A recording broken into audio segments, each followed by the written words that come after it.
Assalamualaikum warahmatullahi wabarakatuh.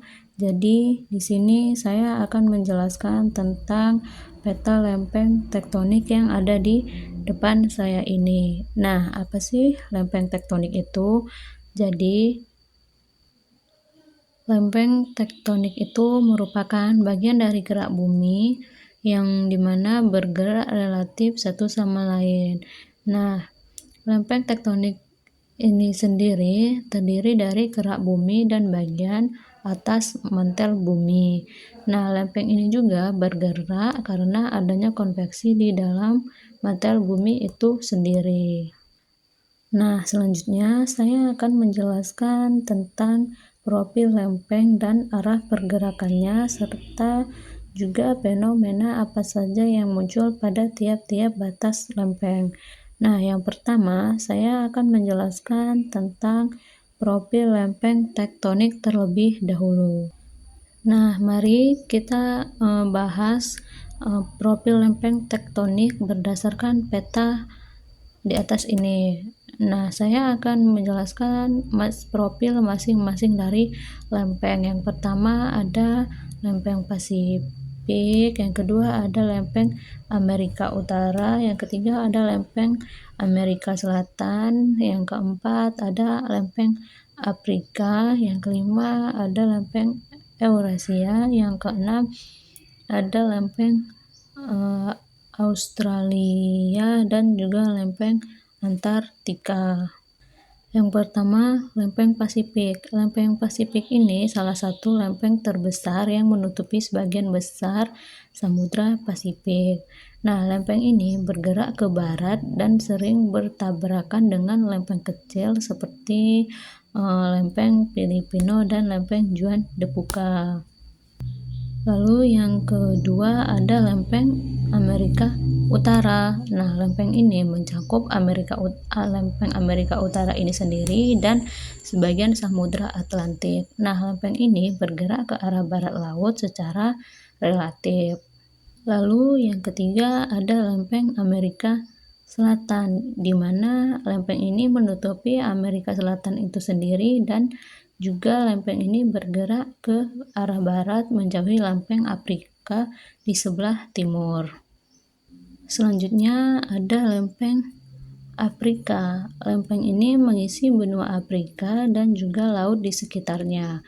Lempeng ini bergerak ke arah timur dari Samudra Atlantik menuju lempeng Eurasia dan Arabia. Nah, yang kelima ada lempeng Eurasia, di mana lempeng Eurasia ini meliputi Eropa dan Asia. Nah, lempeng Eurasia ini bergerak ke timur sambil bertabrakan dengan lempeng India dan juga Arab. Yang keenam ada lempeng Australia. Nah, lempeng Australia ini menempati Australia dan juga laut di sekitarnya. Lempeng ini bergerak ke arah timur laut. Yang terakhir ada lempeng Antartika. Lempeng Antartika ini mengelilingi Antartika itu sendiri dan lempeng ini bergerak menjauhi pusat kutub selatan.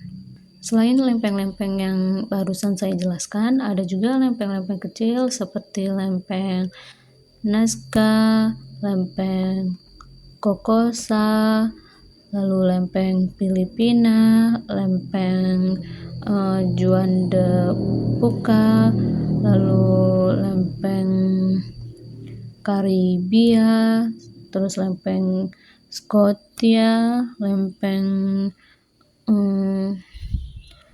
Arab dan juga India. Nah, gerakan-gerakan lempeng yang barusan itu dipengaruhi oleh arus panas dan dingin di mantel bumi, seperti konveksi yang mendorong dan menarik. Nah, selanjutnya saya akan menjelaskan arah pergerakan lempeng ini. Nah, arah pergerakan lempeng ini sendiri ditunjukkan oleh panah-panah seperti ini. yang dimana panah-panah ini menggambarkan vektor gerakan relatif antar lempengnya.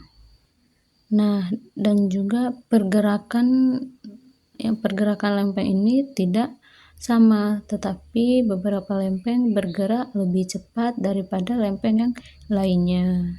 Selain itu, arahnya juga dapat berubah seiring waktu karena perubahan dalam aliran mantel yang ada di peta. Nah, misalnya lempeng Pasifik ini bergerak lebih cepat daripada lempeng Amerika Utara. Nah, ini menyebabkan gesekan yang intens di sepanjang batas kedua lempeng ini. Nah, di peta tektonik ini sendiri terdapat 3 tipe utama pergerakan batas lempeng. Nah, yang pertama itu ada divergen, di mana lempeng ini bergerak menjauh satu sama lain, misalnya antara lempeng Afrika ini dengan lempeng Amerika Selatan. Nah, biasanya di tengah-tengah samudra itu, di mana magma naik dari mantel itu untuk membentuk kerak baru. Nah, ini akan menciptakan punggungan tengah samudra seperti Mid-Atlantic Ridge yang merupakan zona pembentukan kerak samudra baru. Nah, yang kedua ada konvergen, di mana lempeng ini saling mendekat, misalnya antar lempeng Nazca dengan lempeng Amerika Selatan.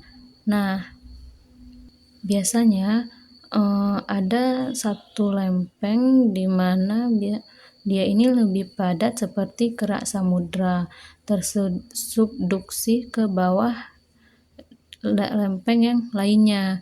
Nah, ini menghasilkan palung laut dalam, terus juga gunung berapi dan gempa bumi. Nah, konvergen ini sendiri dia terdiri dari 3 tipe, yang dimana konvergen antara samudra dengan samudra seperti di Pasifik Barat, lalu ada samudra benua seperti di Nazca di bawah Amerika Selatan. Nih, selanjutnya ada benua dengan benua seperti di India dan Eurasia, yang dimana antara kedua lempeng ini tanpa subduksi, tetapi ada pengangkatan pegunungan. Nah, selanjutnya yang ketiga itu ada transform atau lempeng yang bergerak sejajar satu sama lain tanpa menciptakan atau menghilangkan kerak, misalnya lempeng Pasifik dengan lempeng Amerika Utara.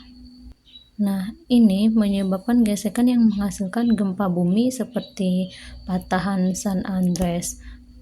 Nah, selain itu, transform fault juga dapat menghubungkan zona divergen dan konvergen yang membentuk sistem tektonik yang kompleks. Selanjutnya, saya akan membahas tentang fenomena yang muncul pada tiap-tiap batas lempeng. Nah, fenomena ini sendiri yang muncul pada batas lempeng ini itu dihasilkan langsung dari interaksi antar lempeng yang melepaskan energinya dan membentuk fitur permukaan bumi, misalnya pembentukan gunung, vulkanisme, seismik, dan juga perubahan bentang alam.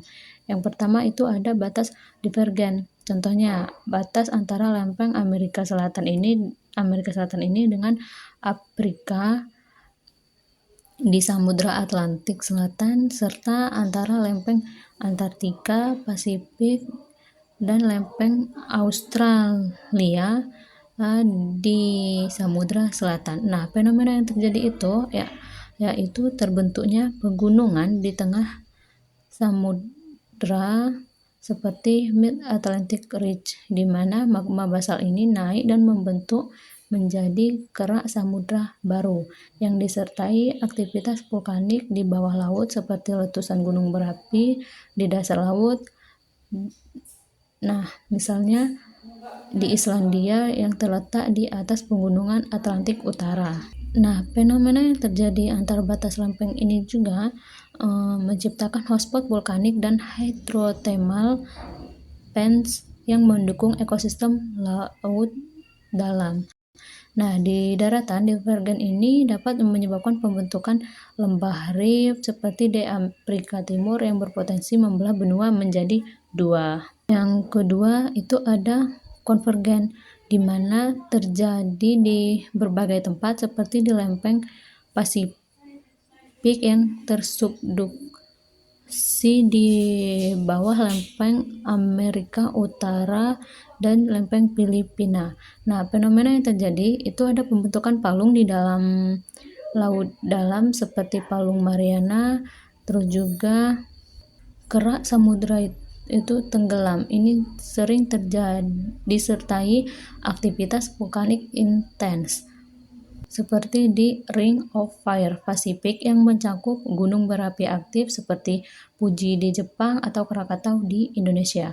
Gempa bumi dahsyat juga terjadi akibat gesekan dan pelepasan tekanan. Nah, selanjutnya di batas benua-benua seperti di lempeng India dan Eurasia ini itu tidak menghasilkan tidak ada subduksi, tetapi ada pengangkatan pegunungan tinggi seperti Himalaya.